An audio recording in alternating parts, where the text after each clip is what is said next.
Being a kid back in the early 2000s was great.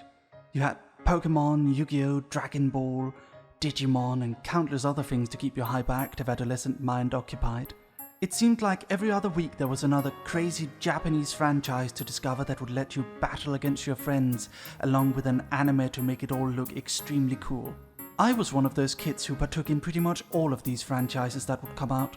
There was one, however, in particular that caught my fascination.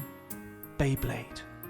They were these awesome looking Japanese spinning tops with all sorts of cool designs that represented various mythological creatures and beasts. You and your friends would all gather up around this plastic arena and you would battle it out with your over-designed spinning tops until one was left standing, and it was amazingly fun. I have so many fond childhood memories of duking it out with the bros in the playground. It was great. And to advertise them, since they were from Japan, of course we had an absolutely awesome anime to go along with it, created by Studio Madhouse, the studio that would go on to create things such as Overlord and Death Note. The show was extremely over the top, with lots of colourful villains, edgy rival characters with dark backstories, and a Yu-Gi-Oh!-esque world building that seemed to imply the entire world revolved around this children's spinning top game. The Beyblades would often push into the level of straight up just shooting out crazy magic during battles, and they had these magical beasts hidden inside them that could talk to their owners. Needless to say, I was hooked. I remember begging my parents to please buy me a Beyblade, and barely being able to sleep that night in anticipation of taking it to school and duking it out with the other kids. I was so excited that night. A few days later, my dad started noticing how into it I was and began asking me questions about it. He told me how he also used to play with spinning tops when he was a child, and they would also compete to see whose spinning top would last the longest, but he had never seen the concept of spinning tops ramming into each other and battling each other in this way. I can imagine for a person his age it must have been quite crazy to see a childhood hobby of his reimagined in this way with a Japanese anime. Frankly, I can't even imagine how strange that must have looked. But nevertheless, he asked to see my Beyblade. After inspecting it, he came to the conclusion that the weight was the deciding factor on whether a Beyblade would win or not. After all, the Beyblade with the most weight would pack the hardest punch when ramming into other Beyblades, thereby either sending them out of the arena or crashing into a wall, slowing them down. My dad had worked as a construction worker and knew his way around tools and metals. He took my Beyblade to his tool shed and started tinkering.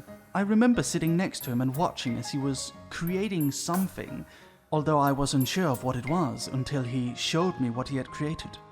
A brand new metal core that I could put inside my Beyblade, replacing the original one it came with. This core was extremely heavy. He told me to bring it to school the next day and try it out if I really wanted to be the best Beyblader at my school. Needless to say, I was very excited, as any kid would be. A secret weapon that would make me the best. What kid wouldn't be interested in that? Sounds like something straight out of an anime after all. The next morning, I put my Beyblade with its new core in my backpack and I brought it with me to school. And during the long break, I brought it out of my bag and joined the other kids playing shortly after. When it was my turn, we all fired our Beyblades into the arena, and that was the moment when the other Beyblades flew through the room, the moment they came into contact with my heavy beast of a spinning top. The kids looked on surprised and amazed. This had never happened before in any of our previous games after all.